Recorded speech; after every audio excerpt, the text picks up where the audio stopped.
क्या हाल है साथियों। मैं विकास तोमर आपके अपने trustworthy channel study for civil services पे आज आपके समक्ष लेके आ गए हैं 8 जनवरी का करंट अफेयर। प्रीलिम्स और मेंस दोनों के लिए इंपॉर्टेंट है। इंग्लिश और हिंदी दोनों में ही होगा। हमारे जो मेन एग्जामिनेशन है जैसे कि यूपीएससी का ईपीएफओ, यूपीपीसीएस, आपका एमपीपीसीएस, बीपीएससी और भी जो अलग आपके पीसीएस है उन एग्जाम के लिए बहुत ज़्यादा इंपॉर्टेंट है। आगे बढ़ने से पहले आप लोग के लिए मोडस ऑपरेंडी है। जो पहली बार हमारे साथ जुड़ रहे हैं, आपको एक नोटबुक जो है रखनी है जिसमें जो भी मैं वैल्यू एडिशन या फिर जो भी क्वेश्चन पूछता हूँ उसके आंसर्स लिखिए। पीडीएफ जो लोग पेड ग्रुप में हैं उनको तो पीडीएफ मिल जाएगी, तो आसानी से उसको ज़्यादा कुछ लिखने की जरूरत नहीं है। आप लोग पूरी पूरी चीज़ मत लिखिए जो मैं बता रहा हूँ। मैं खाली जो आंसर्स और क्वेश्चंस जो पूछता हूँ आपसे उसके और वैल्यू एडिशन सिर्फ उन्हीं को लिखिए, ठीक। इसके अलावा मैप बुक जो है इंडिया की आपको कौन सी, ऑक्सफोर्ड की, और वर्ल्ड की आपकी ओरिएंट ब्लैक स्वान की आपको रखनी है। साथ ही सिलेबस और प्रीवियस ईयर क्वेश्चन जरूर करिए, ठीक। और हमारे जो है पीडीएफ जो है सारे सारे ये वाले करंट अफेयर, स्टडी मटेरियल सब कुछ आपको मिल सकता है अगर आप लोग हमारा पेड ग्रुप ज्वाइन करें। ईपीएफओ का टेस्ट सीरीज, स्टडी मटेरियल सारा कुछ आपको मिल जाएगा कंप्रिहेंसिव।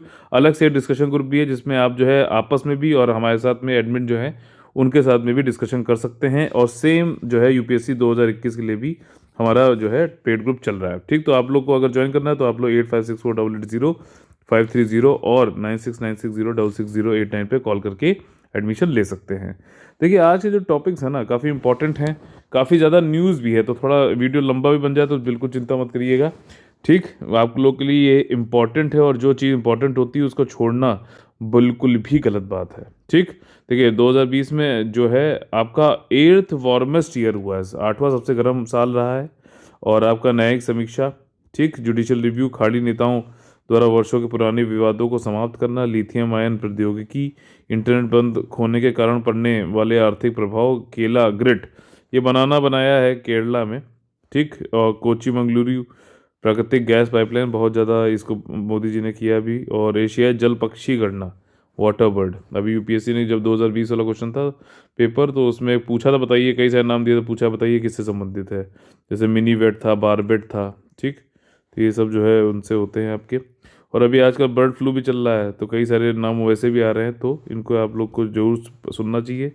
वहाँ पे क्वेश्चन ऐसे ही बना देगा कि आपको लगेगा नहीं यार ये भी पूछ सकता था। विद्युत मंत्रालय और नए उत्सर्जन मानदंडों का अपनाना, ठीक, मिनिस्ट्री ऑफ पावर। अब देखिए यहाँ पे जो पहला है आपका वो जीएस पेपर 2 से रिलेटेड है, ज्योग्राफी से रिलेटेड समझ सकते हो उसे आप, ठीक।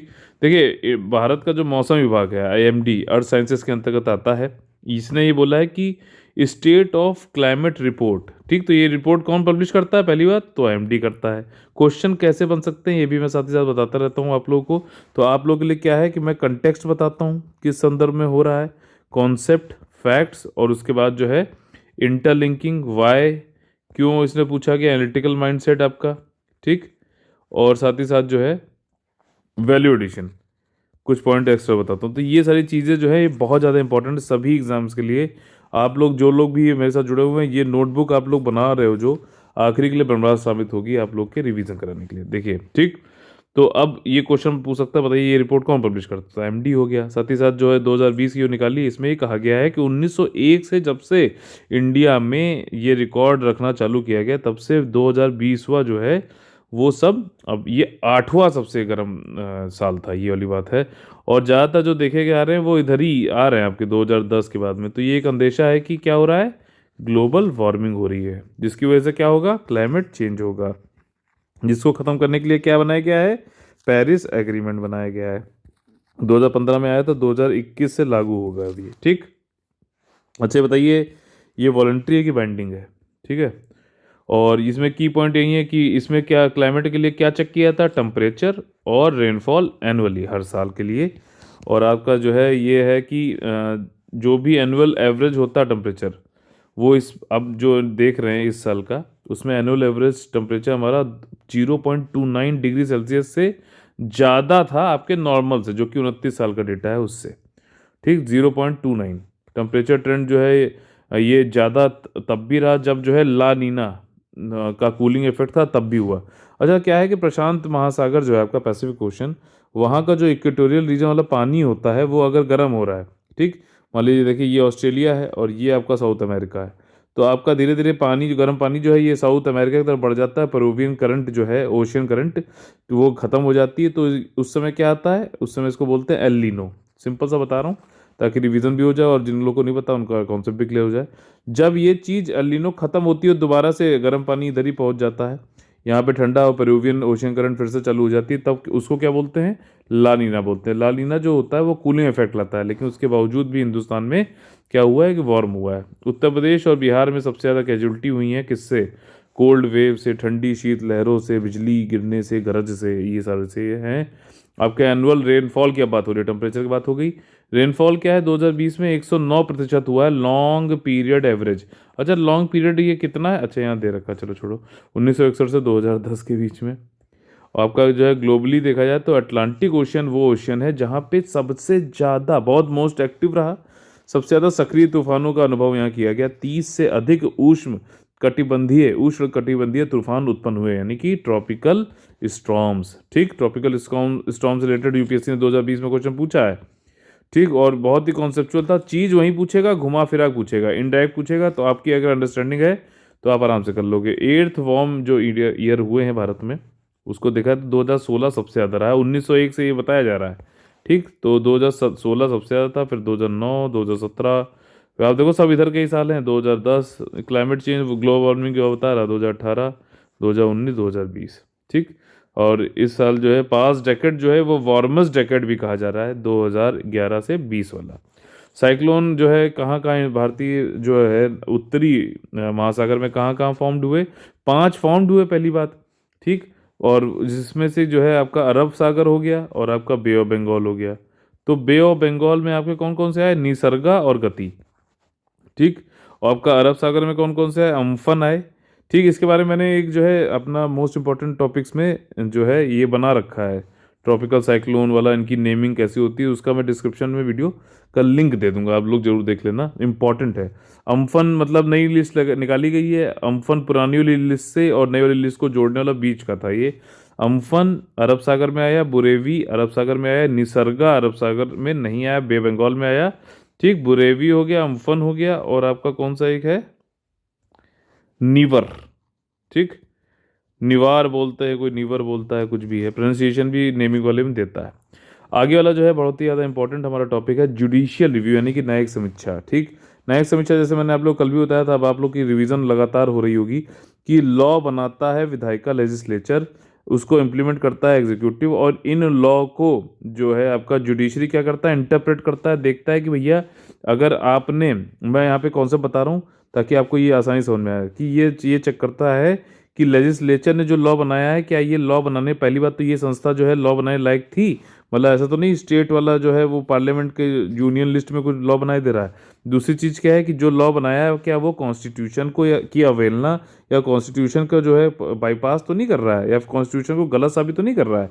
ये काम कौन है, इंटरप्रेट कौन कर रहा है, जुडिशरी यानी कि न्यायपालिका कर रही है। ठीक, साथ ही साथ दूसरा क्या है कि जो भी एग्जीक्यूटिव है, कार्यकारिणी है, जो एडमिनिस्ट्रेशन कर रहा है, प्रबंध आपका प्रशासनिक कर रहा है, इन लॉ को लागू कर रहा है।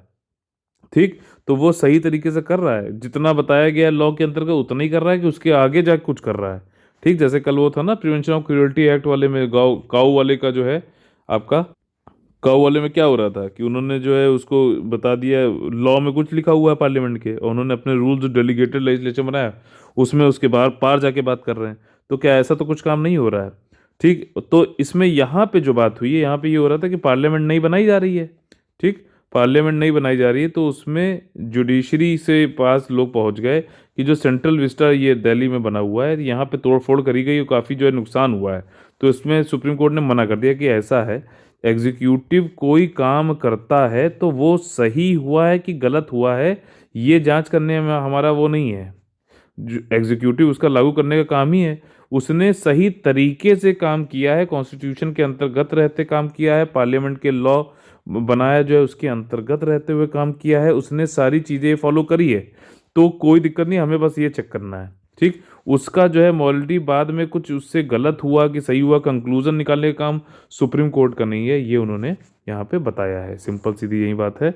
ये कह रहा है कि गवर्नमेंट जो है ये आपका जो है न्यायालय के पीठ के बहुमत सदस्य ने कहा कि आपका जब सरकार संवैधानिक सिद्धांत का पालन करती है तब तक वह अदालत के हस्तक्षेप के बगैर नीतिगत मामलों में गलतियां करने अथवा सफलता हासिल करने के हकदार है।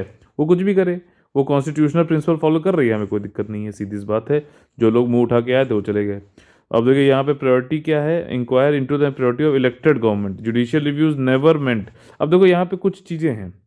आर्टिकल 50 है पहली बात तो, जिसमें साफ साफ लिखा हुआ है कि जुडिशरी और कार्यकारिणी एग्जीक्यूटिव अलग अलग रहेंगे। अलग अलग रहेंगे मतलब सेपरेशन ऑफ पावर है। सेपरेशन ऑफ पावर को किसने प्रचलित किया था? मॉन्टेस्क्यू ने किया था, जो कि एक फ्रेंच रिवॉल्यूशन के बहुत बड़े वो थे, ज्ञाता थे। ठीक, सेपरेशन ऑफ पावर की यहाँ पे बात है। अब यहाँ पे जुडिशरी अगर जब ज़्यादा कुछ काम करने लगती है जुडिशियल रिव्यू के से आगे, तो सबसे पहले जुडिशियल रिव्यू है जो आर्टिकल 13 से मेनली दिया जाता है, और भी एक्ट हैं, आर्टिकल हैं। तो उसके बाद अगर ज़्यादा ये एक्टिव हो रहा है तो उसको बोलते हैं जुडिशियल एक्टिविज्म। और बहुत ही ज़्यादा मतलब जाके कभी कार्यकारिणी का काम कर रहा है, जैसे कह दिया कि दारू की बोतलें नहीं बिकेंगी नेशनल हाईवे के पास। अच्छा, जुडिशरी जो है सिर्फ कह सकता है, उसके ऊपर कोई जवाबदेही है क्या? उसने अगर कह दिया कि ये टैक्स नहीं लगेगा या फिर ये चीज़ यहाँ नहीं बिकेगी, तो उसको इम्प्लीमेंट करने का काम है कार्यकारिणी का, और उस पर लॉ बनाने का काम है जो किसका? लेजिस्लेचर का। जुडिशरी काम खाली इंटरप्रेट करना है, ठीक है। तो अब वैसे मैं ये नहीं कह रहा हूँ कि उनका काम हल्का है, लेकिन ये है कि अगर ये जुडिशरी ही लॉ बनाने लग जाए और कार्यकारिणी का भी काम करने लग जाए तो इसको क्या बोलेंगे? Judicial over reach. कहीं कहीं पे जरूरत भी होती है जुडिशियल एक्टिविज्म की, जैसे कि विशाखा गाइडलाइंस, जहाँ पे सेक्सुअल हैरेसमेंट एट जो है वर्क प्लेस हो रहा था और लॉ कोई बनाया नहीं गया था, तो जुडिशरी के पास कंपल्शन था कि महिलाओं का जो है बचाव करे, और उस समय लॉ नहीं है कोई, तो उन्होंने गाइडलाइन बना दी। इसी तरीके से उन्होंने ऑफिस ऑफ प्रॉफिट पे भी जो है ऐसे गाइडलाइन बनाई थी। ठीक, तो यही है, इज नेवर, उन्होंने कभी ये नहीं था कि हम एग्जामिन करें कि गवर्नमेंट की वैलिडिटी क्या है। ठीक, खाली मतलब ये नहीं है कि वो बस कॉन्स्टिट्यूशनल प्रिंसिपल कर रहे हैं, ये सब बड़ी बात है। जुडिशियल रिव्यू एक टाइप का जो है कोर्ट की प्रोसीडिंग है, जिसमें वो जज ये रिव्यू करता है कि भैया लॉफुलनेस है जो एक्शन लिया है पब्लिक बॉडी ने, ऐसा तो नहीं गैर कानूनी कोई काम कर रहा है। अदरवाइज अगर इसको देखा जाए तो डिसीजन जो है वो मतलब डिसीजन किस तरीके से लिया गया ये देखने वाला है, कॉन्स्टिट्यूशनल प्रोविजंस को करे, ये सारी बात है। कंक्लूजन नहीं निकालना है कि वो गलत है कि सही है। नैतिकता के आधार पे काम नहीं होता है यहाँ पे, ऑब्जेक्टिविटी के आधार पे होता है। यूपीएससी में मेंस जो लोग आज दे रहे हैं पहला, उन लोग को जो है बहुत बहुत शुभकामनाएं हैं। वो लोग अच्छे से पूरा डट के पेपर दे के आना, डरना मत बिल्कुल। ठीक, जो डर गया वो पहले ही मर गया, तो ये वाली बात है। तो आज जो है ऐसे पेपर अच्छे से होगा, जो लोग दे रहे हैं प्लीज़ शेयर जरूर करिएगा हमारे साथ। ठीक, टाइप ऑफ जुडिशियल रिव्यू क्या है? देखिए ऐसा है कि रिव्यू करने का लेजिस्लेटिव एक्शन जो मैंने आपको बता दिए, ठीक, कि उसने सही तरीके से कॉन्स्टिट्यूशन के अंदर किया है कि नहीं किया है। कार्यकारिणी जो प्रशासनिक कार्रवाई है उसकी समीक्षा करते हैं कि भैया ऐसा तो नहीं कि वो कॉन्स्टिट्यूशन के खिलाफ मत जाओ, बस उसके आगे मत जाओ, उसके पीछे मत जाओ, उसके अंदर रहो बस। जुडिशियल डिसीजन अपने डिसीजन को भी रिव्यू करता है, और एक रिव्यू पिटीशन होता है कौन से आर्टिकल में? आर्टिकल नंबर 137 में। और उसी के बाद जो है रूपा हुर्रा, हुर्रा वर्सेस हुर्रा, पता नहीं दो है, वो जो है उसके अंतर्गत फिर क्यूरेटिव पिटीशन होती है। रिव्यू पिटीशन के बाद भी अगर कोई रिव्यू होनी है तो क्यूरेटिव पिटीशन कहलाती है। इंपॉर्टेंस क्या है? राइट्स को बचाता है, टायरनी को ख़त्म करता है, जो अत्याचार को रोकता है, संघीय संतुलन फेडरल बैलेंस बना के रखता है, एसेंशियल है, सर्वोच्चता बनाए रखता है संविधान की, और विधायिका और कार्यपालिका द्वारा सत्ता के संभावित दुरुपयोग की जांच करता है। ऐसा तो नहीं सत्ता में आ गए हैं तो बिल्कुल हीरो बन रहे हैं। जुडिशियल रिव्यू किस किस कारण है? देखिए सबसे पहले तो 13 है, फिर आर्टिकल 32 है जो फंडामेंटल राइट्स को बचाता है, आर्टिकल नंबर 136 है जो कि आपका ओरिजिनल जुरिस्डिक्शन, और नहीं इसका होता है स्पेशल लीव पिटीशन। लीव का मतलब होता है परमिशन जुडिशरी की लैंग्वेज में। 142 में होता है कि आपका कंप्लीट जस्टिस करना चाहता है, तो थोड़ा सा इसको ये भी कहते हैं कि भैया इसका ज़्यादा यूज़ कर रहा है जुडिशरी, तो मतलब जुडिशियल एक्टिविज्म या फिर जुडिशियल ओवर रीच कर रहा है।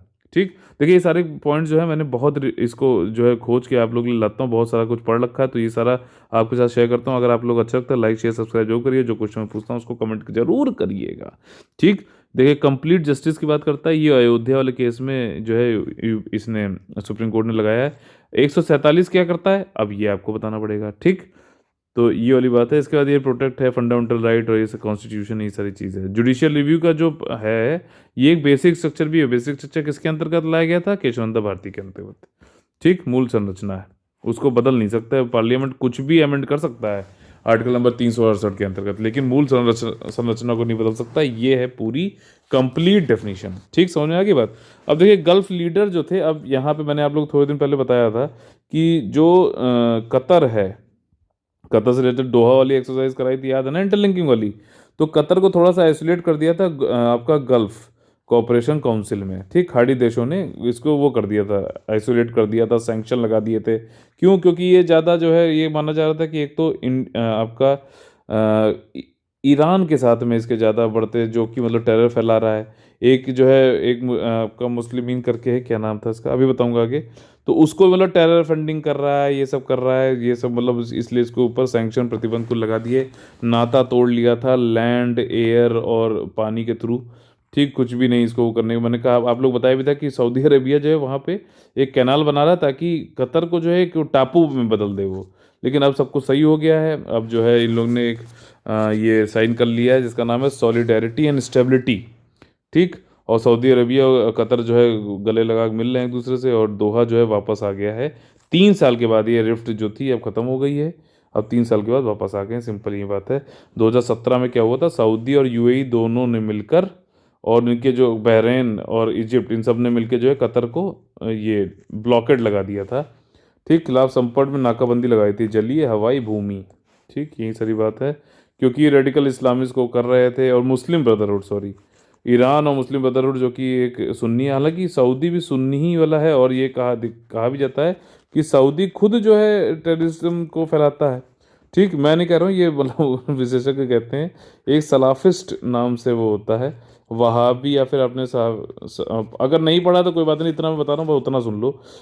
वहाबिज्म या फिर सलाफिस्ट जो है, ये इसके जरिए जो है रेडिकलाइज करते हैं, ब्रेन वॉश करते हैं दुनिया में लोगों का, और जो है टेरर को फैलाता है, आपका बढ़ाता है, उनका प्रमोशन भी करता है, और उनका प्रोटेक्शन भी करता है, संवर्धन भी करता है, और संरक्षण भी करता है सऊदी।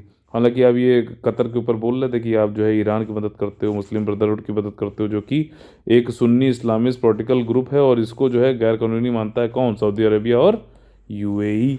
ठीक, ये वाला जो एकजुटता और स्थिरता समझौता हुआ है, अगर यूपीएससी पूछ ले या फिर कोई भी पूछ ले कि ये बताइए समझौता किसके के बीच हुआ है, तो ये वेस्ट एशिया में हुआ है। आपका जीसीसी काउंसिल के मेंबर्स जो मेंबर हैं, उन्होंने एक डील करी है, उसका नाम क्या है, अल उला, सऊदी अरेबिया। इससे क्या है कि सारे जितने भी सैंक्शन है सब खत्म कर दो कतर के खिलाफ, लैंड, सी, एयर, ये सारा कुछ। इंपॉर्टेंस बहुत है कि आपका ईरान जो है अब न्यूक्लियर पावर फिर से वो बैलिस्टिक मिसाइल चालू कर दे रहा है, तो अब इन सब से निपटना है। तो भाई जैसे ईरान का दोस्त है, मान लीजिए कतर इसके पास जा रहा था, तो उन्होंने यहाँ पे कह दिया नहीं, रुको रुको, वापस आ जाओ यार। तो मतलब दो दुश्मन दुश्मन जो है बराबर ना हो, उनको भी तोड़ के रखो, ये वाली रणनीति है।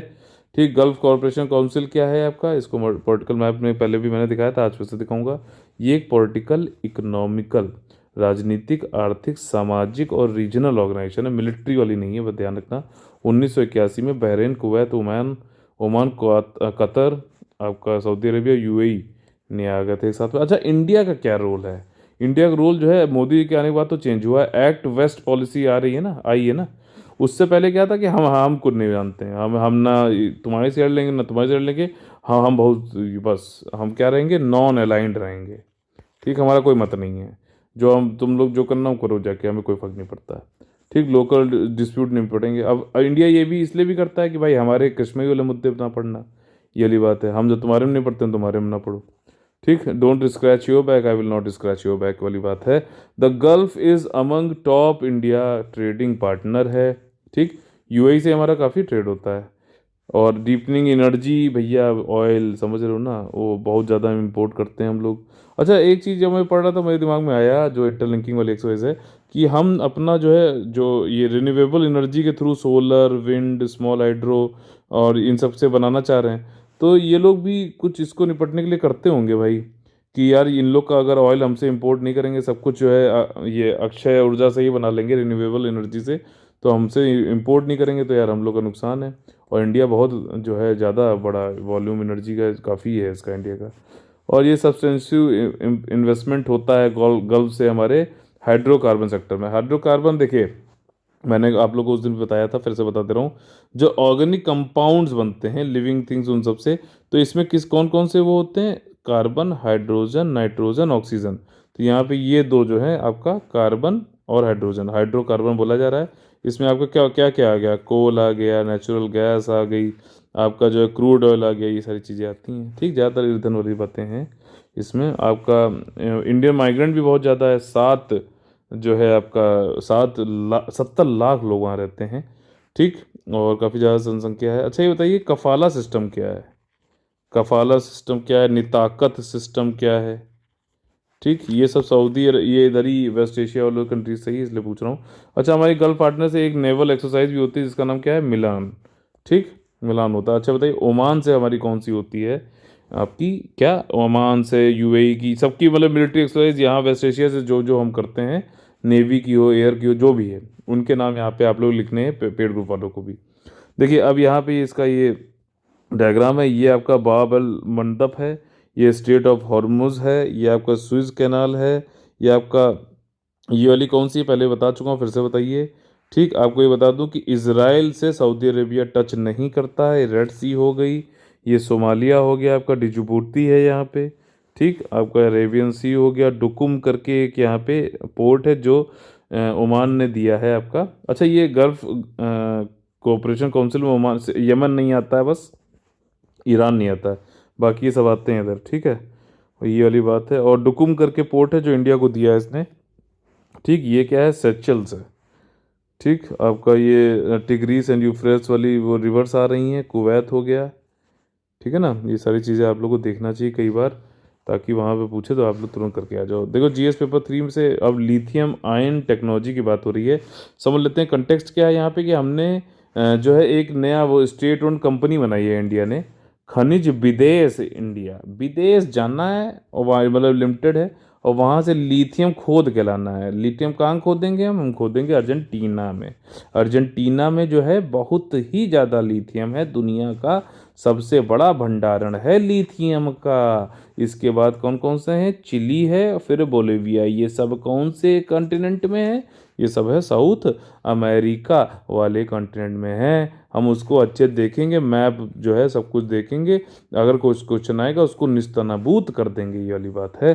ठीक, और देखिए लिथियम आयन जो है आप लोग ने बैटरी जिस मोबाइल में जिस लैपटॉप में देख रहे हो सब लिथियम आयन की बनी हुई है। ठीक, इसमें जो इलेक्ट्रोड होता है आपका, एक ग्रेफाइट का होता है, एक लिथियम वाले का होता है। ठीक, आपका जो है इलेक्ट्रोड जो दो मतलब ये टूल्स हैं उसके साथ में। ठीक, यहाँ पे क्या करते हैं कि जो इलेक्ट्रोड आपका है, एक तो लिथियम वाला ही होता है और एक होता है दूसरा ग्रेफाइट का। ठीक, तो इलेक्ट्रोलाइट का इसमें वो करते हैं और इसके थ्रू जो है हम लोग आयंस को पास करते हैं, आयंस आप लोगों ने सुना होगा ये। ठीक, तो उसको ग्रेफाइट क्या निगेटिव वाले से है, तो जब डिस्चार्ज हो रही होती बैटरी करके, आप जैसे चार्ज करके आप निकाल देते हो। ठीक, तो जब डिस्चार्ज हो रही होती है बैटरी नीचे जा रही होती है, तब ये निगेटिव से पॉजिटिव उसकी तरफ जाती है। ठीक, और जब चार्ज हो रही होती है तब ये पॉजिटिव से निगेटिव की तरफ आता है। तो ये थोड़ा जानने वाला है टेक्निकल चीज़, जो वहाँ पे आपसे लोग से पूछ सकता है। ठीक, यही चीज़ है, खनिज विदेश लिमिटेड बनाया गया और इसमें और कुछ नहीं है। ये 3 लोगों से मिलके बनाया गया, ये ध्यान कर लीजिएगा। कौन कौन से, नाल्को, ठीक, आपका एल्यूमिनियम वाला जो है, हिंदुस्तान कॉपर और मिनरल एक्सप्लोरेशन लिमिटेड, ये रणनीतिक जो है आपका मिनरल एसेट जो ही लिथियम कोबाल्ट इन सबको बाहर के देशों से जो है खोद के निकाल के लाना है, विदेश जाना है। ठीक, it also learn to be, ये चलिए बोलिए करेंगे। लिथियम बहुत ज़रूरी है, रिचार्जेबल बैटरी बनाता है, लैपटॉप मोबाइल फ़ोन इन सब में होता है, लेकिन ख़तरनाक भी होता है। कई बार जो है मोबाइल की बैटरी जो है फट जाती, आग लग जाती, ध्वस्त हो जाती, विस्फोटक बन जाती है। अब देखिए इंडिया जो है हेविली डिपेंडेंट है सेल्स पे, इंपोर्ट करता है, आयात करता है ज़्यादातर, और ये सेल जो है ज़्यादातर कहाँ से आ रहे हैं, चाइना से आ रहे हैं। इंडिया जो है इससे डिपेंडेंसी अपनी ख़त्म करना चाह रहा है। चाइना से हम क्या क्या मंगाते हैं, कच्चा माल भी मंगाते हैं और सेल भी मंगाते हैं लिथियम आयन बैटरी बनाने के लिए। ठीक, और इसका अब देखिए लिथियम आयन बैटरी है क्या, किसने बनाया, अकीरा योशिनो ने 1995 में डेवलप किया था। इससे पहले जो रिसर्च थी वो किसने की थी, जॉन गुड इनफ ने, बट ये गुड इनफ नहीं थे, फाइनली इन्होंने किया। और भी लोग थे, एम स्टैनली, विटिंघम और रैचिड रजामी, कोची मिजुसीमा, ये सब जैपनीज़ नाम है, बहुत ही अच्छे लगते हैं। ठीक, लिथियम आयन बैटरी, और लिथियम आयन बैटरी जो है रिचार्जेबल बैटरी होती है, लाए आयन। ठीक, बैटरी निगेटिव इलेक्ट्रोड जो होता है आपका पॉजिटिव इलेक्ट्रोड के जरिए जो है इलेक्ट्रोलाइट के बीच में पास किया जाता है।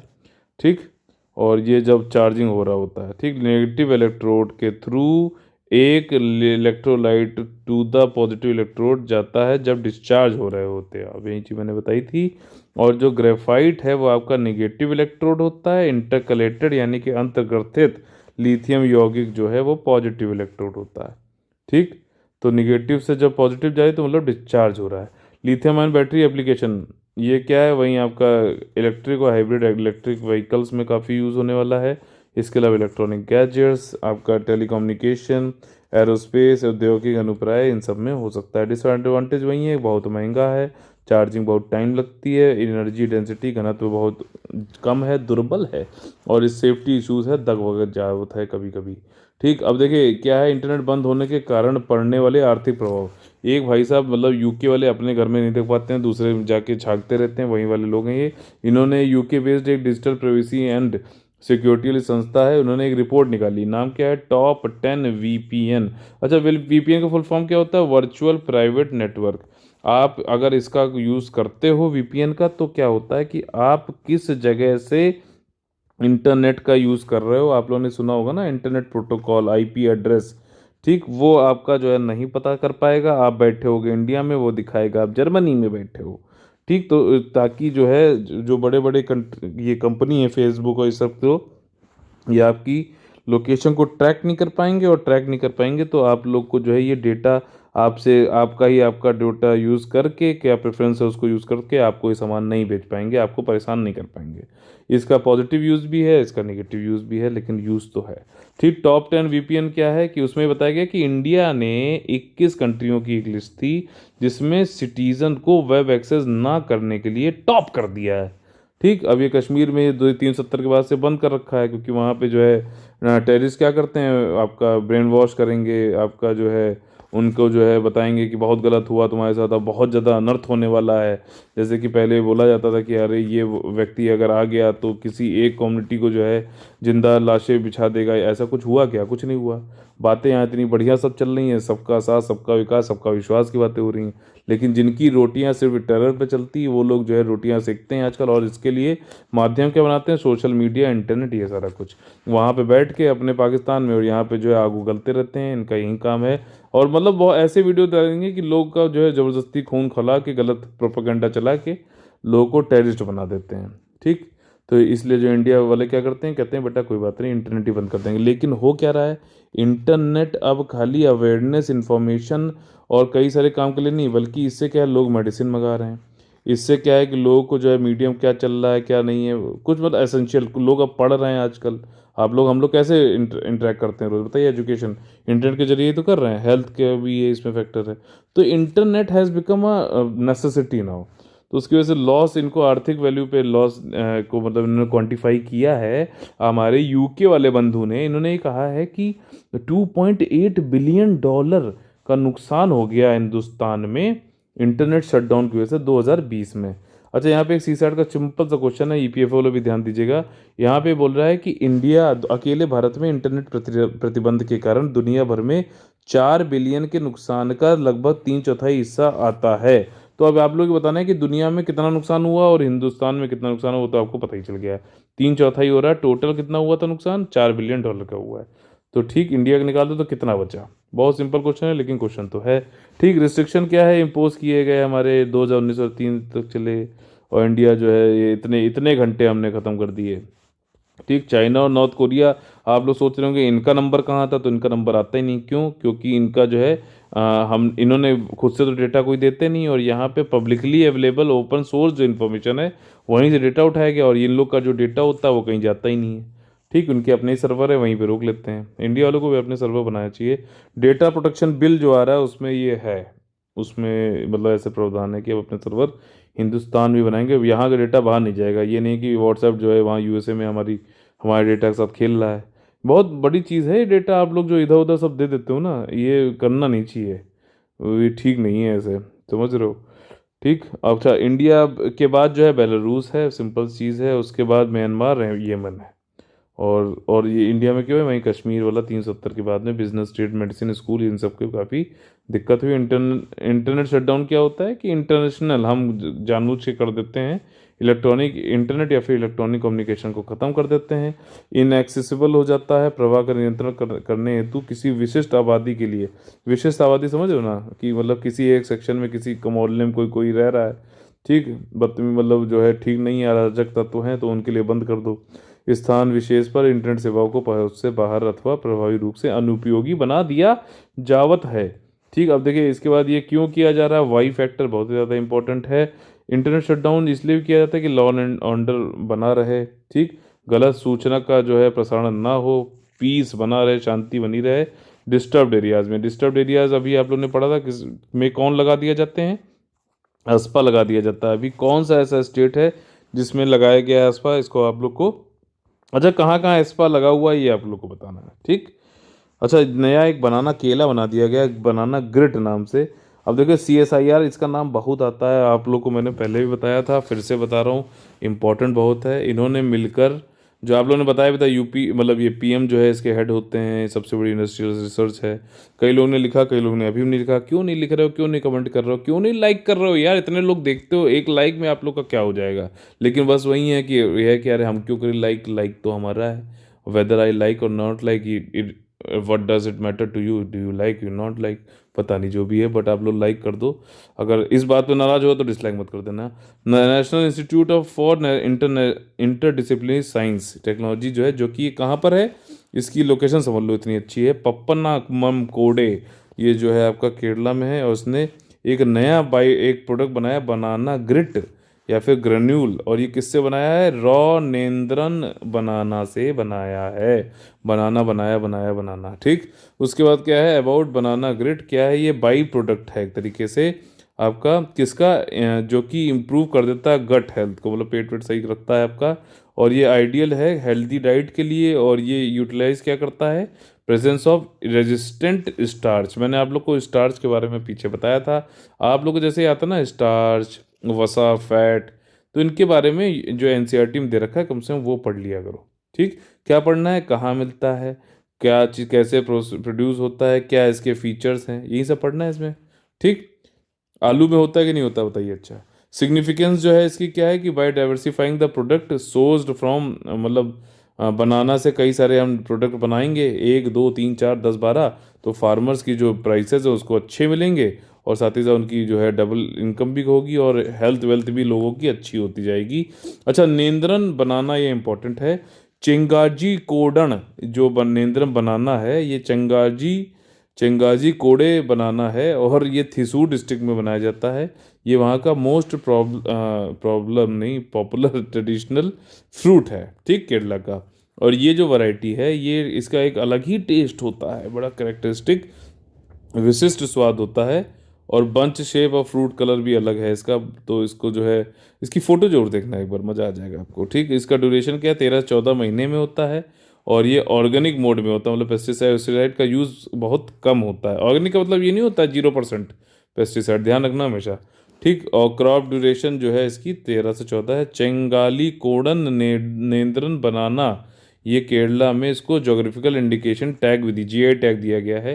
GI टैग के लिए ऑलरेडी मैंने जो आप लोग को एक लिंक शेयर कर रखा है पेड ग्रुप में, उसी वाले को बार बार देखना, जो भी अपडेट होगी वहाँ से पढ़ते रहना, ठीक। GI टैग जो होता है, देखिए वो सिर्फ और सिर्फ गुड्स के लिए होता है, ठीक। ट्रेडिशनल कहीं पे कोई चीज़ बन रही है, जैसे लखनऊ में चिकन बन रहा है, चिकन वो वाला चिकन नहीं, चिकन कढ़ाई वाली बात है सूट वूट में, ठीक। आपका मेरठ में कैंची है, तो जो जहाँ की चीज़ है उसकी डुप्लीकेशन ना हो, उनकी उनका नाम बना रहे, ओरिजिनलिटी बनी रहे, उनको ज़्यादा पहचान मिलती रहे, उसी के लिए है। और गुड्स के लिए सिर्फ होता है, ध्यान रखना, सर्विसेज के लिए नहीं होता है, ठीक। इसी के बाद जो है, जो अपना रही नेचुरल गैस की पाइपलाइन बनाई है कोची से मंगलुरु। कोची कहाँ है, केरला में, मंगलुरु कहाँ है, कर्नाटका में। नेचुरल गैस वाली पाइपलाइन है, ये जानना जरूरी है। PM जी ने, मोदी जी ने जो है इसको इनॉग्रेट किया, 450 किलोमीटर की, इसमें फैक्ट्स हैं लगभग लगभग। इससे हमें कितने, आपका जो है पाइप्ड नेचुरल गैस के 21 लाख हम लोग करेंगे। अब देखिए 450 की है ये, चली है। अब ये कई सारे जो भी डिस्ट्रिक्ट हैं वहाँ वहाँ पे आपको PNG मिलता जाएगा, ठीक। और PNG कनेक्शन मिलते रहेंगे। अब देखो यहाँ पे दिक्कत क्या हुई कि कई सारे वाटर बॉडीज़ पड़े, तो जो है हॉरिजेंटल ड्रिलिंग करके बनाया गया, ये इसकी विशेषता है इस पाइपलाइन को बनाने के लिए। और काफ़ी मतलब टेक्नोलॉजिकल मार्बल है ये आपका। ठीक, और आपका ये इसमें क्या है कि ये कैरी करेगी लिक्विफाइड नेचुरल गैस, जो कि रीगैसिफिकेशन होके आ रही है कहाँ पर, टर्मिनल कोची से, और ये मैंगलोर तक जाएगी। इंजीनियरिंग चैलेंज था, क्रॉस वाटर बॉडीज थे, वाटर बॉडी ऐसे जा रही है, पाइप ऐसे जा रही है, तो आपने horizontal directional drilling method use किया, जिसकी वजह से 100 लोकेशन से आते, इसके थ्रू आप ले आ पाए। ठीक, सप्लाई इन्वायरमेंटल फ्रेंडली, अब इसका उद्देश्य क्या है कि आपका सप्लाई करो इन्वायरमेंटल फ्रेंडली, अफोर्डेबल, ठीक, नुकसान पर्यावरण को भी ना पहुंचाए और आपकी जेब भी ना काटे ज़्यादा, ऐसी बात है हाउस होल्ड की, और ट्रांसपोर्ट कर सके कमर्शियल यूनिट्स को, ट्रांसपोर्टेशन सेक्टर को, कमर्शियल यूनिट्स, इंडस्ट्रियल वाणिज्यिक औद्योगिक इकाइयों को जो है मिल सके अच्छे से। अब देखिए भारत में ये दूसरी चीज़ है, वन नेशन वन ग्रिड जो है, ये गैस ग्रिड है, ये क्या है कि आपको ट्रांसमिशन पावर स्टेशन ये सब मिल सके हर जगह, ये वाली बात, ये थोड़ा सा इसमें ये गलत हो गया है, ये one nation one power grid होना चाहिए। ठीक, और आपका जो है कि पावर वाली जो है, जहाँ मान लीजिए किसी एक देश के एक कोने में बन रही है, डिमांड यहाँ पे है, तो यहाँ पे भी ये सब लोग आपस में जुड़े हुए हैं, तो यहाँ से इस डिमांड को पूरा करने के लिए हम यहाँ से भी ले जाएं, ये वाली बात है। ठीक, one nation one gas grid की भी अलग चीज़ है वो। अब देखिए यहाँ पे क्या हुआ है, एनवायरनमेंट से रिलेटेड हम लोग यहाँ पढ़ने वाले हैं। एशिया की वर्ल्ड बर्ड जो है वो सेंसस जनगणना हो रही है, एक तरीके से गणना हो रही है 2020 वाली, तो एशिया में वाटर बर्ड की हो रही है। ठीक, तो एशिया में सिर्फ इंडिया तो है नहीं, लेकिन इंडिया की हम लोग यहाँ बात करेंगे। 2 दिन की एक्सरसाइज थी और ये आंध्र प्रदेश में चालू हुई है, और कौन मदद कर रहा है इसमें, BNHS, Bombay natural history society, UPSC इसके बारे में पूछ चुका है कि भैया ये क्या चीज़ है। अब लोग को लगा यार ये हिस्ट्री से रिलेटेड है लग रहा है। ठीक, कोई किसी को लगा कुछ, उसने शायद पूछा था कि एनजीओ है कि क्या चीज़ है, ये पूछा था। ठीक, पीछे यूपीएससी ने कुछ साल एनजीओ के बारे में पूछे थे क्वेश्चन, जैसे पूछा था कि एमएसएफ क्या है, रिपोर्टर्स बियॉन्ड बॉर्डर्स क्या चीज़ है। ठीक, ये सारी चीज़ें पूछता था, अब नहीं पूछ रहा, लेकिन दोबारा पूछ सकता है। यूपीएससी का फुल फॉर्म पता है क्या है, अनप्रिडिक्टेबल पब्लिक सर्विस कमीशन। ठीक, Asian world bird water bird census जो है 87 चालू हुआ, एनुअल इवेंट होता है, वॉलंटियर्स कई सारे स्वयंसेवक आते हैं कई देशों से, एशिया और ऑस्ट्रेलिया से सॉरी, और यहाँ से काउंट करते हैं बर्ड्स को और बताते हैं भैया, डेटा इकट्ठा करके बताते हैं। ठीक, इनका क्या काम है, मॉनिटर करना, एक तरीके निगरानी करना वाटर बर्ड्स पे और वेटलैंड्स पे भी। भाई वाटर बर्ड्स कहाँ पे रुकेंगी, अगर वेटलैंड्स खूब गंदगी हो रही वहाँ पे हो रही, तो क्या वाटर बर्ड्स यहाँ पे आएंगी, नहीं आएंगी। इंडिया में जो है एशियन वाटर बर्ड जो होता है ये आपकी सेंसस, ये एनुअली कोऑर्डिनेट किया जाता है आपका सहयोग से, किसके, BNHS और वेटलैंड इंटरनेशनल से। ठीक, वेटलैंड इंटरनेशनल जो है, ये वेटलैंड अगर पूरे सेंसस करता है पूरे इंटरनेशनल एरिया में, तो उसको जो है उसी का एक पार्ट है, मतलब ये एशियन वाटर बर्ड वाला। और वेटलैंड इंटरनेशनल जो है आपका रामसार जो कन्वेंशन है वेटलैंड से, यानी कि आर्द्र भूमि से, उसका ही एक पार्टनर है, कोऑपरेट करता है उसके साथ में, ये समझ लो। तो ये वाटर बर्ड, वाटर वेटलैंड्स, इन सब का सब हो सके। अच्छा, हर साल ये जनवरी में होता है, ध्यान रखना ये। ठीक, जो ये वाटर बर्ड सेंसस हो रहा है ये कोऑर्डिनेट होता है, वही सारी बात है, इंटरनेशनल वाटर बर्ड में जाता है। BHNN क्या है, ये आपका pan India wildlife research organisation है, और ये नेचर का कंजर्वेशन करता है, प्राकृतिक का। बहुत पुराना है यार, 1883 से करता आ रहा है, बताओ, पर्यावरण के लिए। ठीक, और पहली बार पर्यावरण के लिए काम कब हुआ है, 1972 में, जिसको बोलते हैं स्टॉकहोल्म कन्वेंशन। ठीक, यही है ना स्टॉक, और फिर 1992 में क्या आया आपका, UNFCCC। अच्छा, बेनिफिट क्या है कि ये हमें बताता है कितनी बर्ड हैं, वेटलैंड की क्या हालात हैं, उनकी हेल्थ कैसी है, रामसार साइट की क्या हेल्थ है, और ये इम्प्लीमेंट करते हैं किसको, इसको आपका कन्वेंशन ऑन माइग्रेटरी स्पीशीज। ठीक, और दूसरा कन्वेंशन ऑन आपका बायोलॉजिकल डाइवर्सिटी, बहुत ज़्यादा इंपॉर्टेंट है, दोनों के बारे में जरूर लिखिए और पढ़िए। ठीक, अच्छा, ये आप लोगों से क्वेश्चन ये है कि नगोया नगोया प्रोटोकॉल किस इन दोनों में से किससे संबंधित है, बहुत इजी क्वेश्चन है, अगर आपने पढ़ा होगा एक बार भी तो आप कर लोगे, और ऐसे क्वेश्चन वहाँ पूछेगा, ये ध्यान रखना। इन EPFO में तो इन्वायरमेंट का नहीं आ सकता, लेकिन कोई भी ऐसे रामसार साइट जो है नई जुड़ी है, तो क्योंकि EPFO के करंट उसमें क्या बोला गया, current events and developmental issues, तो वहाँ पे पूछ सकता है कि बताइए 42nd रामसार साइट कहाँ पे जुड़ी गई है, तो क्या नाम था उसका, सोकार लद्दाख, है ना। याद आ गया। हेल्प प्रमोट करता है डेजिग्नेशन की कौन सी इंटरनेशनली इंपॉर्टेंट साइट्स है, ये वाली बात है। अब देखिए यहाँ पे सिंपल सी नई न्यूज़ हमारी क्या आई है कि मिनिस्ट्री ऑफ पावर जो है, विद्युत मंत्रालय द्वारा क्या क्या कहा गया है कि जो न्यू एमिशन नॉर्म्स हैं, ठीक, उनकी डेट बढ़ा दो। बहुत पहले लेट हो चुका, 2017 था, फिर उसके बाद 2020 हुआ, अब शायद 2022 तक उन्होंने कहा कि डेट बढ़ा दो। अच्छा, कौन सा उत्सर्जन किस चीज़ का हो रहा है? ये आपका सल्फर डाइऑक्साइड की बात हो रहा है। सल्फर डाइऑक्साइड और NOx, नाइट्रोजन ऑक्साइड मिला के एसिड रेन बना देते हैं। बहुत सारे मतलब पोल्यूशन और एयर पोल्यूशन तो है ही है ये। तो इन सबको जो है क्या है कि जो भी आपके थर्मल पावर प्लांट हैं वो सब इसमें ये उड़ाते हैं, तो इसमें SO2 निकलता है। ये भी क्वेश्चन ये पूछ चुका है UPSC, एसिड रेन वाला ही पूछ चुका है। और ये भी पूछा है कि बताइए SO2 कहाँ कहाँ से निकलता है, कुछ उसने लिस्ट दे दी उसमें। वैसे तो ज़्यादातर उसके सभी सही थे, लेकिन मतलब ऐसा पूछ सकता है, थर्मल पावर प्लांट में SO2 निकलती है, तो वहाँ पे फ्लू गैस डीसल्फराइजेशन करके है एक मेथड। उसके थ्रू क्या है कि आपका सल्फर डाइऑक्साइड को बाहर निकलने से रोकेंगे, वातावरण में जाने से रोकेंगे। ये काम होना है, तो ये ऑलरेडी पहले 2017 तक होना था, अब ये बढ़ा के 2022 तक करने की बात हो रही है। सिंपल सीधी ये है पूरी कहानी। ठीक, पावर प्लांट जो है होते हैं। अच्छा, NTPC पावर प्लांट्स को वो करता है जो कोयले से जो है ऊर्जा बनाती हैं। ठीक, थर्मल पावर प्लांट गर्मी पैदा उत्पन्न करके फिर ऊर्जा बनाई जा रही है। 2017 में थे डेडलाइन। फ्लू गैस डीसल्फराइजेशन जो है ये कट करेगा एमिशन किसका? टॉक्सिक, बहुत ही विषैला सल्फर डाइऑक्साइड का। ठीक, अब ये चेंज करके 2022 कर दिया गया है। अभी कुछ नया प्रपोजल, कोई नई डेट आई नहीं है।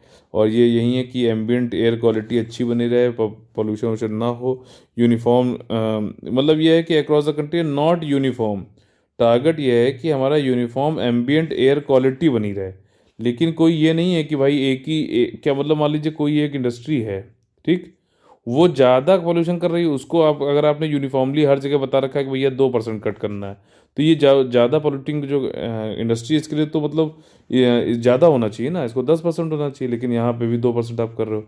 तो ये वन साइज फिट ऑल वाली बात नहीं है। फ्लू गैस डिसल्फराइजेशन क्या होता है? टेक्नोलॉजी है कि जिसके आपको रिमूव कर देता है सल्फर डाइऑक्साइड का, और जो भी एग्जॉस्ट फ्लू गैसेस हैं फॉसिल फ्यूल पावर प्लांट से, उनका उत्सर्जन नहीं होने देता है। और जो भी मतलब एमिटिंग जो प्रोसेस हैं जैसे कि वेस्ट इंसिनरेशन, ये इसको भी रोक लेता है। ठीक, वेस्ट इंसिनरेशन हो रहा है मतलब कि जो वेस्ट है उनमें आग लगा के जो होता है। अच्छा बताइए, पायरोलिसिस क्या होता है?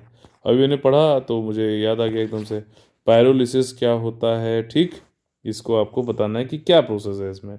मेथड जो है कौन से, जो SO2 को रिमूव करने के लिए फ्लू गैसेस से काम आते हैं। आपने चिमनी देखी होगी ना, उसमें से वो धुआं निकलता रहता है। ठीक, तो ये क्या है? ये फ्लू गैसेस है, इसमें से SO2 ना निकल पाए, इसके लिए कौन कौन सा मेथड है? वेट स्क्रबिंग होता है, स्प्रे ड्राई स्क्रबिंग होता है, wait sulphuric acid H2SO4 process होता है, स्नॉक्स फ्लू गैस हो वाली चीज़ें हैं। ठीक है, और आपका जो है ड्राई सॉर्बेंट, आपका इंजेक्शन वाली सिस्टम है, पाउडर्ड हाइड्रेटेड लाइम का यूज़ किया जाता है ताकि ये SO2 SO3 ना निकल पाए। सिंपल सी सीधी बात है। और आप हम लोग लेके आ गए हैं आपके लिए बहुत ही ज़्यादा इंपॉर्टेंट, कौन बनेगा IAS PCS वाला पोर्शन। इसमें हम लोग क्या करते हैं कि क्वेश्चन को कैसे एग्जाम हॉल में करना है, क्योंकि आपको आखिरी में करना ही करना है एग्ज़ाम, वहाँ पे क्वेश्चंस करने तो उसकी आदत अभी से डालिए। देखिए, सबसे पहली चीज़ ये देखिए कि करेक्ट पूछा है कि इनकरेक्ट पूछा है, ताकि आपकी सिली मिस्टेक ना हो। करेक्ट पूछ, पता चला इनकरेक्ट पूछा, आप वहाँ करेक्ट मार्क करके आ गए। और फिर ये देखिए कि एक एक शब्द बहुत इंपॉर्टेंट, ट्राई फूड पार्क से रिलेटेड सेंटेंस कौन कौन से सही हैं ये पूछा गया है। ये सेटअप किया जाएगा मध्य प्रदेश में। आपको सही लगे तो उसके सामने एक टिक लगाइए, नहीं तो क्रॉस लगाइए, नहीं तो अगर कुछ नहीं पता है, समझ में आ रहा तो आगे बढ़ जाइए। ठीक, आगे बढ़े दूसरे स्टेटमेंट पे। It is a joint initiative है, ट्राइफेड, जो कि मिनिस्ट्री ऑफ ट्राइबल अफेयर्स के अंतर्गत आता है, और मिनिस्ट्री ऑफ फूड प्रोसेसिंग। तो ये कुछ ठीक लग रहा है, क्योंकि क्या है, ट्राई और फूड पार्क, तो पार्क है ये, फूड पार्क क्या करता है? फूड प्रोसेसिंग करता है। ठीक, खाद्य प्रसंस्करण केंद्र होता है और प्रमोट करता है वैल्यू एडिशन। मतलब कुछ जैसे आपका, मान लीजिए आप वो टमाटर लेके आए, टोमेटो, ठीक, आपने उसका केचप बनाना है, तो केचप बना रहे हो तो आप क्या कर रहे हो? वैल्यू एडिशन कर रहे हो। ठीक, एक होता है हॉट एंड सॉर, एक होता है मीठा वाला केचप। तो ये क्या है? वैल्यू एडिशन हो रहा है। अब यहाँ पे वैल्यू एडिशन किसका करना है? आपका माइनर फॉरेस्ट प्रोड्यूस को करना है। अच्छा, माइनर फॉरेस्ट प्रोड्यूस का भी MSP होता है, न्यूनतम जो है समर्थन प्राइस। ठीक, आपका मिनिमम सपोर्ट प्राइस, ये माइनर फॉरेस्ट प्रोड्यूस का भी होता है। इसकी एक लिस्ट है, PIB पे देख लीजिएगा, काफ़ी मतलब उससे पता नहीं, ऐसी लिस्ट कभी ऐसे पूछ लेते ना, बताओ इसमें से कौन कौन सा माइनर फॉरेस्ट प्रोड्यूस है कि नहीं है, उस तरीके पूछ लिया तो आप लोग आइडेंटिफाई कर लोगे। ठीक, जो पेड ग्रुप में वो लोग मुझे याद दिलाना, मैं वाली जो है लिस्ट आप लोग के लिए शेयर कर दूंगा वहाँ पे। ठीक, अच्छा, ये इसमें सारे स्टेटमेंट सही हैं आपका। ये वन धन योजना के अंतर्गत 2020 में लॉन्च किया गया है। क्या चाहिए, ट्राइब फूड पार्क, और ये रॉ मटेरियल जो है वन धन केंद्र से लाया जाएगा। ट्राइबल से मतलब आप ये रॉ मटेरियल कच्चा माल लिया जाएगा और उसको फिर सोल्ड किया जाएगा ट्राइब्स इंडिया आउटलेट के जरिए। ट्राइब्स इंडिया आउटलेट जो है बहुत ही बढ़िया है, इसमें जो है डोकरा आर्ट और कई सारी जो ट्राइबल हैंडीक्राफ्ट है, कपड़े हैं, हनी है, असली हनी तो वही मिल रहा है। ठीक, और आपका टर्मरिक, ये सबको ट्राइब्स इंडिया करके एक उन्होंने चालू किया है ट्राइब फेड ने। ट्राइब फेड के बारे में पढ़ लीजिएगा, ये क्या है, आपकी एक तरीके फेडरेशन है डेवलपमेंट के लिए, ट्राइबल पीपल के लिए जो है आपका मिनिस्ट्री ऑफ ट्राइबल अफेयर्स के अंतर्गत है, उनके लिए जो है आपको डेवलपमेंट लोन और ये सारी चीज़ें पैसा वैसा प्रोवाइड करता है, उनके अंदर उद्यमिता को भी जगाता है। ठीक, अगला जो क्वेश्चन हमारा किससे रिलेटेड है, टॉयकाथॉन से है, मतलब खिलौने से रिलेटेड कुछ चीज़ है, और ये इसमें ट्रू पूछा गया है। ये इनिशिएटिव किसका है, ministry of education, women child development, textile commerce, MSME और इंफॉर्मेशन और एआईसीटीई का। ठीक, all India council of technical education, engineering और इन सब में होता है। इनका इनिशिएटिव है क्या, ये पहली स्टेटमेंट सही है कि गलत है। इसका उद्देश्य यही है कि भारतीय मूल प्रणाली जो है, हमारे टॉयज ऐसे होने चाहिए कि गंदगी वाले ना हो, फालतू में बदतमीजी वहाँ फैला रहे हैं, मतलब इन भारतीय मूल के सिस्टम के हिसाब से होने चाहिए, और उनको जो है पॉजिटिव बिहेवियर लोगों में करें। ठीक, ऐसा नहीं होना चाहिए कोई ऐसा टॉय ले आए, वो पता चला उसको खोला वो किसी को सुसु कर रहा है, कोई कोई कर मतलब उठाया तो पता चला वो सांप निकला, उसने हाथ काट लिया, इस टाइप के, मतलब डरा दिया किसी को, इस टाइप के ना हो के बढ़िया मतलब वैल्यू वाले, मूल प्रणाली वाले होने चाहिए, positive behaviour, good value children के अंदर लाएं। ठीक, मतलब उनको एटिकेट्स, मैनर्स और ये सब सिखाएं। ठीक, फालतू में बदतमीजी ना हो। ठीक है, अच्छा, ये सब क्यों प्रमोट किया जा रहा है, जो है न्यू एजुकेशन पॉलिसी 2020 वाली, इसके अंतर्गत जो है एजुकेशनल टॉयज लाने हैं और प्रमोट करनी है वो सारी। अच्छा, इस पे मेरा जो है, आप लोग new education policy 2020 study for resources डालिएगा, पूरा 45 मिनट का आपके लिए वीडियो है, एक एक चीज़ में मैंने समझाई है।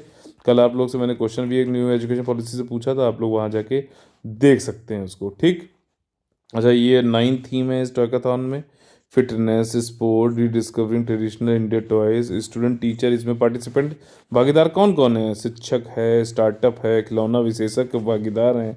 अच्छा, एक चीज़ मैं इससे रिलेटेड मुझे एकदम याद आई, दुनिया में जो सबसे, हम लोग तो देखिए कोई ऐड वैड नहीं रखते हैं, ताकि आप लोग समझ रहे हो, पता चला बीच में ऐड कूद पड़ा, वो बिल्कुल हम लोग कोई ऐड नहीं लगाते हैं, इससे एक पैसा नहीं कमाते हैं। इसलिए मैं आपसे कहता हूँ कि आप लोग लाइक शेयर सब्सक्राइब जरूर करा करिए, आंसर जरूर करिए, क्योंकि आप लोग सिलेक्शन तभी ले पाएंगे जब आप लोग खुद के जो ब्रेन की मसल्स हैं उसको अच्छे से प्रैक्टिस करेंगे, एक्सरसाइज करेंगे। तो देखिए यूट्यूब से एक बंदा है, वो बंदा क्या मतलब छोटा एक बच्चा है 9 साल का, वो क्या करता है, खिलौनों का रिव्यू करता है। और अभी यूट्यूब से आया था कि भैया वो सिर्फ यूट्यूब से दुनिया का सबसे मतलब ज़्यादा पैसा कमाने वाला जो बंदा यूट्यूबर है, 9 साल का है, टॉयज़ को वो कर रहा है, समझ रहे हो आप, टॉयज़ का रिव्यू कर रहा है, 270 करोड़ रुपए हर साल कमाता है वो, 270 करोड़ रुपए, उसमें ऐड वैड वो सब होते हैं। देखिए हम लोग कुछ भी नहीं कमा रहे हैं, खाली आप लोग से बस क्या है कि सपोर्ट चाहते हैं, और आप लोग सपोर्ट करते हैं, बड़ी गलत बात है। तो इस तरीके से आज का हमारा ये सेशन यहीं पे खत्म होता है। अगर आप लोग अच्छा लगता है, लाइक शेयर सब्सक्राइब जरूर करिए, कमेंट जरूर करिए, बिकॉज जो आंसर देगा वो सिलेक्शन लेगा, और जरूर लेगा, हम लगवा के रहेंगे। और अगर आप लोग को पीडीएफ चाहिए इसी तरीके से, हमारा गाइडेंस अच्छा लगता है, वाई इंटरलिंकिंग XY ये सारी चीज़ें, तो आप लोग हमारे साथ जुड़ सकते हो आपके अपने हमारे पेड ग्रुप में। नहीं तो रोज़ 6 बजे तो ये आएगा ही आएगा करंट अफेयर, चाहे कुछ भी हो जाए। पेड ग्रुप में जुड़ने के लिए आपके लिए नंबर है, यूपीएससी EPFO एग्जामिनेशन का जो है चल रहा है पेड ग्रुप, आप लोग ज्वाइन कर सकते हैं 8564880530, 9696066089 पे। तो आज को इसी बात पे फिनिश करते हैं। जय हिंद, जय Bharat, all the very best है। जो लोग मेंस दे रहे हैं उन लोग के लिए बहुत बहुत ज़्यादा ऑल द बेस्ट है। ठीक।